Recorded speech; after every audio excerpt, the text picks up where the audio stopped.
আপনাদের শহরে আপনাদের এলাকায় অন্যায় যদি হয় সেই অন্যায় প্রতিবাদ করার জন্য আজকে আলেম ওলামারাই প্রতিবাদ করবে কেন?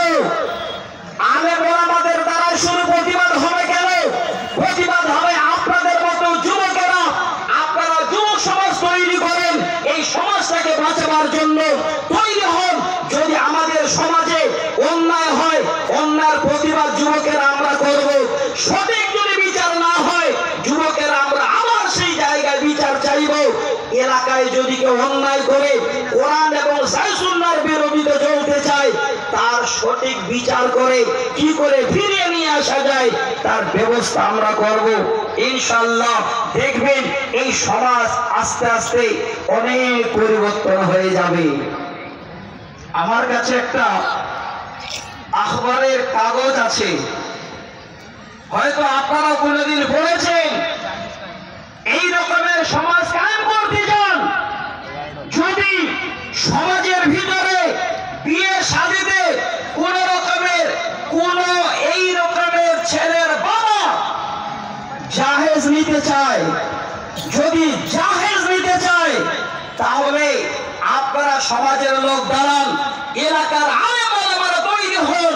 ওই বিয়েতে কোনদিন আমরা কোন একজন আলেম ওলামা যাব না, ওই লোকের বিয়ে করাতে যাব না, ওই সমাজের সঙ্গে আমরা আলেম ওলামারা সাথ দেব না, যুবকেরা আল্লাহ ওয়ালারা সাথ দেব না। দেখবেন সামাজিক ব্যবস্থা এমনিতেই ফিরে আসবে। আপনারা ভাবেন সমাজ আগাতে শুরু করেছে, সমাজ এত আগাতে শুরু করেছে। আজকে যারা পোস্ট আপনারা দেখেছেন, হয়তো নিশ্চয়ই আপনারা কোনো সময় চোখে পেয়েছেন। আমি হঠাৎ আজকে চোখ দিয়ে নিজের চোখে দেখলাম, যার জায়গাটার নামটা ভুলে গেলাম। একজন ছেলে বিয়ে করতে গেছে, বাবা ছেলেকে বিয়ে করতে নিয়ে গেছে। এবার সেখানে গিয়ে ডিবেন্টের আলোচনা তুলেছে। বাবা, গ্রামের মানুষ, সমাজের মানুষ জামাইকে এবং জামাইয়ের বাবাকে অর্থাৎ নতুন বিহাইকে বেঁধে সেখানে কোরআন আগে বিচার করেছে। আজকে একটু তৈরি হওয়া যায় না? কোরআন হাদিস আমাদের কাছে শুধু খালে এই রকমের কাহিনী শোনার জন্য নয়, কোরআন হাদিস শুধু খালে আমরা সুর দিয়ে শুনলাম আর চলে গেলাম তার জন্য নয়। কোরআন হাদিস এসেছে আমাদের জীবন পরিবর্তন করার জন্য। তো আমার ভাই, আমার দিনে বন্ধু, একটু তৈরি হন, একটু সবাই মিলে এই জায়গাটাতে হাত বাড়ান। যে কোন রকমের সমাজের ভিতরে যদি আমরা কোন ফয়সালা করি, কোন ফয়সালা শুনি, তাহলে সেটা যেন কোরআন হাদিস মোতাবেক হয়। আমি তাড়াহুড়া করে যাচ্ছি, কারণ এই পয়েন্টের ভিতরে কি আমরা নেব সেটা আমাকে একটু জানাতে হবে। নাম্বার 2, ওয়াশাবুন নাশাআ ফি ইবাদাতিল্লাহ। হে যুবক বন্ধু, আজকে যারা আপনারা এই অত্র এলাকা থেকে এসেছেন, এই অত্র এলাকার যুবক, আজকে আপনারা নিজে একবার ভাবেন, ওই জায়গায় যেখানে আল্লাহ বসে থাকবেন, পা রাখবেন কুরসিতে, আর পৃথিবীর কোন রকমের ছায়া থাকবে না। আপনার মতো, আপনাদের মতো ওই যুবকদের আল্লাহ সেদিন খোঁজ করবেন, আমার সেই যুবক বান্দারা কোথায়, আমার সেই আব্দুল্লাহ বান্দা কোথায়, আব্দুর রহমান কোথায়, আব্দুল সাত্তার কোথায়। সেদিন সুন্দর করে বেছে বেছে বেছে বেছে নিয়ে এসে আল্লাহ পাক নিজের আরশের ছায়ায় জায়গা দেবেন। তারা কারা? যারা দিন রাত মোবাইলে ফ্রি ফায়ার খেলছে তাদের, তাই তো? যারা দিন রাত মোবাইলে পাগল হয়ে আছে তাদের। নারী যুবক, হে বন্ধু, আজকে আপনাদের বলতে চাচ্ছি, শুনেন, সময়টা এসে গেছে, হাতছাড়া করবেন না। আল্লাহ রাসূল বলছেন, দ্বিতীয় নম্বর ব্যক্তি হলো ওয়াশাবুন নাশাআ ফি ইবাদাতিল্লাহ। ওই সমস্ত তরুণ, ওই সমস্ত যুবক আল্লাহ পাক যাদের সবেমাত্র যৌবন বাহার দিলেন, এই যৌবন সময় জেনে রাখেন ভালো করে, যেমন চৈত্র বৈশাখ মাস যদি কোথাও আগুন লেগে যায়, কোনদিন আগুন জানতে চায় না এটা গরিবের ঘর পড়ে না ধনের ঘর পড়ে যায়। এই যৌবন যেমন ঠিক তেমনি আগুনের সঙ্গে তুলনা করেছেন। আল্লাহর নবী বলেন, ওরে আমার যুবক উম্মত, এই যৌবন কাল যদি তোমরা আল্লাহর ইবাদতে কাটাও, আল্লাহর ডাকে সাড়া দিয়ে সেই জীবন যদি তোমরা আল্লাহর রাস্তায় ব্যয় করতে পারো, সেদিন আল্লাহ পাক ওই সমস্ত যুবকদের ডেকে তার আরশের ছায়ায় জায়গা দেবে। যুবকেরা ইবাদত করবে। কি ইবাদত? আমরা জানি শুধু খালি সালাত আদায় করলে ইবাদত হয় না। হে যুবক, আপনাদের বলছি, হে আমার যুবক বন্ধু, ইবাদত কাকে বলে? আমরা ইবাদতের সংজ্ঞা নিশ্চয়ই জানি, কিন্তু সাধারণভাবে আমরা জানি যদি আযান পড়ল, মসজিদে গেলাম, সালাত আদায় করে চলে আসলাম, সেটাই ইবাদত না। শুধু ইবাদত সেটা নয়। আপনি যুবক এখান থেকে ফারাক্কায় যাচ্ছেন, যেতে যেতে রাস্তায় আপনি একটা কোনো অন্যায় দেখতে পেলেন, সে অন্যায়ের যদি আপনি প্রতিবাদ করেন, সঠিক অন্যায় বলে, এটাও হলো আপনার জন্য একটা ইবাদত। আপনি গ্রামে যাচ্ছেন, গ্রামে দেখছেন এই রকমের একটা নোংরামি চলছে, তার কাছে গিয়ে যদি প্রতিবাদ করেন, তাকে যদি বাধা দেন, সেটাও হলো একটা ইবাদত। এই রকমের ছোট ছোট ইবাদতগুলো আল্লাহ পাক রব্বুল আলামিনের কাছে জান্নাত যাওয়ার জন্য বিশাল সমুদ্র সমান আল্লাহ সেটা রাস্তা করে দেবেন।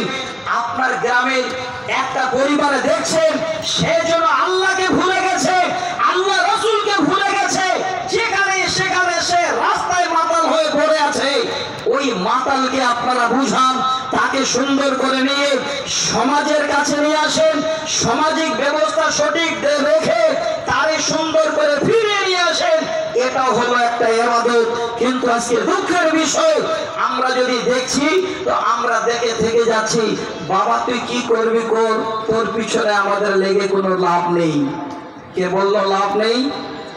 আপনার লাভ কত হবে?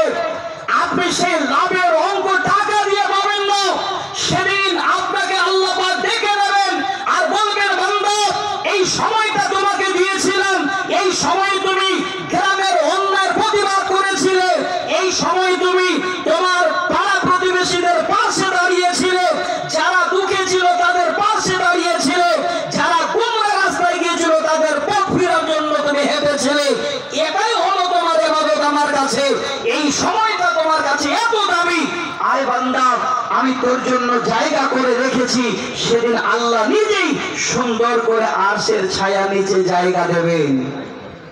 আমার বন্ধু, আবার আসছি আপনাদের কাছে, একটু লক্ষ্য রাখবেন। ওয়ার-রাজুলানি তাহাব্বা ফিল্লাহি ইসতামা আলাইহি ওয়া তাফাররাকা আলাইহি। এই জায়গাটাতে অনেক আমার যুবকের আমরা মানতে পারি না, এই জায়গাটাতে অনেক সমাজের মানুষ আমরা মানতে পারি না, অথচ আদেশটা হলো নবী মুহাম্মদ রাসূলুল্লাহ সাল্লাল্লাহু আলাইহি ওয়াসাল্লাম তিনি কি আদেশ করেছেন? দুই বন্ধু বন্ধুত্ব রাখবে, আল্লাহ পাক রব্বুল আলামিনের রাস্তায় আল্লাহকে রাজি করে যে আমল হবে সে আমলের উপরে, আর তারা বন্ধুত্ব ছিন্ন করবে আল্লাহ পাক রব্বুল আলামিনের রাস্তায়, এইভাবে আল্লাহকে পাওয়ার আশায় তারা বন্ধুত্ব ছিন্ন করবে। এই রকমের দুই বন্ধু। এবার আপনারা বলবেন যে ভাই তাহলে এই দুই বন্ধু কেমন হবে? এই জায়গাটাতে 4 থেকে 5টি পাতা, শুধু রাজুলানি তাহাব্বা ফিল্লাহি ইসতামা আলাইহি ওয়া তাফাররাকা আলাইহি, এই জায়গাটা বুঝানোর জন্য এতগুলো যুক্তি দিয়েছেন। একজন বিখ্যাত লেখকের নাম বলছি, আমাদের পশ্চিম বাংলায় তিনার জন্ম, তিনি এত বড় বিখ্যাত আলেম, তিনি হলেন আব্দুল হামিদ মাদানী, আব্দুল হামিদ ফয়জি। উনি লিখেছেন, হে যুবক জেনে রাখো ভালো করে, সেদিন আল্লাহ পাক ওই জায়গাটাতে জায়গা দেবেন ওই দুইজন বন্ধুকে। কেমন? যখনই আজানের ধ্বনি শুনলেন, হাইয়া আলাস সালাহ বলে, আপনার বন্ধু আপনার পাশে, আপনি বলছেন বন্ধু আর দেরি নয়, আল্লাহর ডাক হয়ে গেছে, চলুন আমার সঙ্গে আল্লাহর দ্বীন কায়েম করার জন্য, আল্লাহর ইবাদতের জন্য যাব সেখানে আল্লাহ রাব্বুল আলামিনের আইন মোতাবেক চলব। আল্লাহর নবী বলেন এই রকমের দুই বন্ধু যদি তারা সম্পর্ক রাখে এবং তারা মহব্বত রেখেছে, যে মহব্বতে আল্লাহ পর্যন্ত রাজি হয়ে যায়। আবার দেখা গেল ওই দুইজন বন্ধুর ভিতরে এবার একজন বন্ধু যেন সাইড কেটে নিয়েছে। আল্লাহর যখন ধরে শোনে সেই জায়গা থেকে সে এবার ফেরত চলে যাচ্ছে। এই রকমের কোন কুস্তির জায়গায় যেন হাজির হয়ে যাচ্ছে।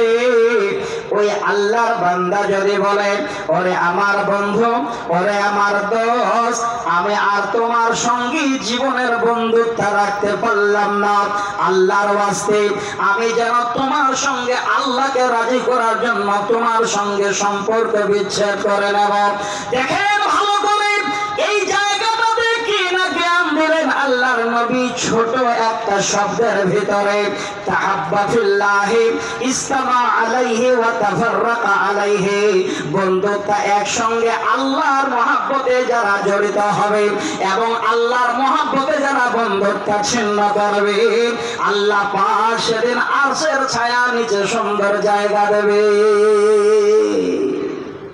সহজ উপায়, বন্ধু বানান এই রকমের বন্ধু, যেই বন্ধু সদা সর্বদাই আল্লাহর কথা বলে, যেই বন্ধুর পিছনে চলতে গিয়ে নিজের ঈমান মজবুত হবে, যেই বন্ধু হবে হযরতে উমরের মতো, যেই বন্ধু হবে আল্লাহ রাসূলের সাহাবী আব্দুল্লাহ বিন আব্বাসের মতো, যেই বন্ধু হবে হযরত আব্দুল্লাহ বিন মাসউদের মতো, যেই বন্ধু হবে আল্লাহ রাসূলের সাহাবী এই রকমের জুলাইবিবের মতো। একটু যুবক বন্ধু আমি অনুরোধ করব আপনাদের বন্ধুত্ব রাখতে গিয়ে শুধু মোবাইলে টাকা পয়সা লেনদেনের বন্ধু করিয়েন না। মোবাইলে এখান থেকে হোয়াটসঅ্যাপে ওখানে পাঠাচ্ছেন এই রকমের নোংরা ছবি, এই রকমের বন্ধুত্ব করবেন না। বন্ধুত্ব করতে গেলে আল্লাহ পাক রব্বুল আলামিনের ভালোবাসায় তাহাব্বা ফিল্লাহি ইসতামা আলাইহি ওয়া তাফাররাকা আলাইহি এইভাবে বন্ধুত্ব রাখেন। সেদিন আপনার মতো যুবককে আর টেনশন নিতে হবে না, চিন্তা করতে হবে না। সেদিন আল্লাহ পাক আরশের ছায়ায় আপনাকে টেনে জায়গা দেবেন। আল্লাহ সেদিন আপনার যতটুকুন যা ভালো করবেন সব আল্লাহ আপনার সামনে সেদিন বের করে দেবেন। আমার বন্ধু, আল্লাহর ওই জায়গাটা পাওয়ার জন্য একটু খাটি। আল্লাহ পাক আমাদের জন্য এত সুগময় জায়গা বানিয়েছেন, আমরা শুধুমাত্র এটা যেন না জানি যে শুধু গালে সালাত আদায় করে মাথা কালো করে দেব আর আল্লাহ পাক রব্বুল আলামিনের সে জান্নাত যাওয়ার জন্য রাস্তা হয়ে যাবে। এই রকমের শুধু ইবাদত নয়, আল্লাহর জমিনে চলতে গিয়ে যদি আল্লাহ আল্লাহ রাসূলের কথা মতো চলেন সেটা একটা ইবাদত। আল্লাহ পাক রব্বুল আলামিনের কাছে ইবাদতের কোন রকমের কমি নাই। আমি ছোট্ট একটা ইবাদতের কথা বলছি আপনাদের, যে ইবাদতে আজকে আমরা যুবকেরা পাগল পারা হয়ে জীবনে যত রকমের সাগিরা গুনাহ করেছিলাম সমস্ত গুনাহগুলোকে আল্লাহর কাছে মুছে ফেলেছি। এই একটা মাস রমজান মাস পাওয়ার পরে আমরা ডুকরে ডুকরে কেঁদেছি, ডুকরে ডুকরে আল্লাহর কাছে ক্ষমা চেয়েছি। আল্লাহ পাক আমাদের সমস্ত রকমের সেই সাগিরা গুনাহগুলো আল্লাহ ক্ষমা করে দিয়েছেন, সেটাকে ইবাদত। আবার আল্লাহ পাক রব্বুল আলামিনের আর এক ধরনের, সেটা হলো নফল ইবাদত। যুবক, আজকে আপনাদের কি দিয়ে উদাহরণ দেব? আল্লাহর কসম করে বলছি, কোনোদিন আমি আমার পরিবারের কথা বলিনি। আজকে আপনাদের একটু বলি, 1 মিনিট করেন, হাদিস নয়। হঠাৎ করে আজকে আমার মেজো দাদা এত অসুস্থ হয়ে গেছেন, রিপোর্ট করে দেখা গেল যে অ্যাপেন্ডিসাইড হয়ে গেছে, এক সাইড ফেটে যাচ্ছে। ডাক্তার বলছে এমার্জেন্সি অপারেশন আজকে। আমার বড় দাদা যে আজকে রোজা আছে আমি কিন্তু জানি না, আল্লাহর কসম বলছি। আমি আপনাদের এখানে আসবো, সারা সময়টা কিভাবে দিয়ে এসেছে আল্লাহ ভালো জানেন। আমার দাদা আজকে রোজা আছে, এই যে দেখেন রমজান মাসের পরে ছোট্ট একটা ইবাদত, তার কত বড় গুরুত্ব। এবার আজকে 3টা না কয়টা রোজা আমার দাদা, তো আমাকে না বলে এবার আমার সেই ভাবিটাকে বলছেন যে দেখো আমি তো রোজা আছি, এবার এই ভাইটাকে না নিয়ে গেলে কেমন হয়, মৌলভী সাহেব তো থাকবে না। বলছে ঠিক আছে, আমি এই অবস্থায় আমার মেজো ভাইকে আমি হসপিটালে নিয়ে যাচ্ছি। আমি কিন্তু আদৌ জানি না যে আমার দাদা আজকে নফল মানে রোজা রেখেছেন। হে যুবক বন্ধু, হে ভাই, এই সময়টা আল্লাহ পাক রব্বুল আলামিনকে পাওয়ার জন্য সহি হাদিস আল্লাহ রাসূল বলছেন, মান সামা ইয়াওমান ফি সাবিলিল্লাহ বা'দাল্লাহু ওয়াজহু আনিন নার 70 খরিফা। আল্লাহর রাস্তায় এইটুকু ইবাদত যদি কেউ করতে পারেন, আল্লাহর রাস্তায় একটা কেউ যদি নফল রোজা করতে পারেন, আল্লাহ রাসূল বলছেন সেই আল্লাহর বান্দার চেহারা আল্লাহ পাক জাহান্নাম থেকে 70 গজ দূরে রাখবেন।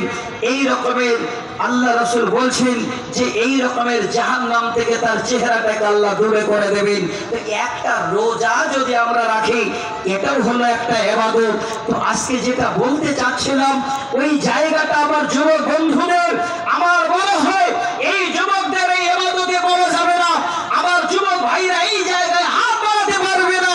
অথচ আমরা গর্ব করে বলছি 1 মাস আমরা রোজা করে নিয়েছি, আর আমাদের রোজার প্রয়োজন নেই আবার আগামী বছর না।